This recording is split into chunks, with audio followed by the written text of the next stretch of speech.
எப்படி இருந்தாலும் நம்ம விஜயனுக்கு டீலிமிட்டேஷன்னா என்னன்னு தெரிய வாய்ப்பு இல்லை. நம்ம வல்கர் வாரியர்ஸ் இப்படி ஒரு வார்த்தையே கேள்விப்பட்டிருக்க மாட்டாங்க. மொத்தம் எத்தனை தொகுதி இருக்குன்னே அவங்களுக்கு தெரியாது.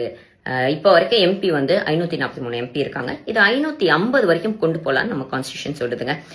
முக்கியமா பார்த்தோம்னா இந்த 543 850 மாத்துறதுக்காக, அதுவும் பாப்புலேஷன் வைஸ் பேஸ்டா மாத்துறதுக்காக தான் இன்னைக்கு அவசரமா நாடாளுமன்ற சிறப்பு கூட்டத்தொடர் வந்து கூட்டி இருக்கிறாங்க. ஓகே, இன்க்ரீஸ் தானே பண்றாங்க, இது நல்ல விஷயம் தானே அப்படின்னு நீங்க நினைக்கலாம். இதுதான் பெரிய கண் துடைப்பு வேலை, இதுதான் பெரிய ஏமாற்றம். அதாவது வட மாநிலங்களான பீகார், உத்தரப்பிரதேஷ், மத்திய பிரதேசம் மட்டும் எடுத்தோம்னா இப்ப வரைக்கும் அங்க 149 எம்பி இருக்காங்க. இதே தமிழ்நாடு, கேரளா, கர்நாடகாவை எடுத்தோம்னா இன்னைக்கு இங்க 89 எம்பி தான் இருக்காங்க.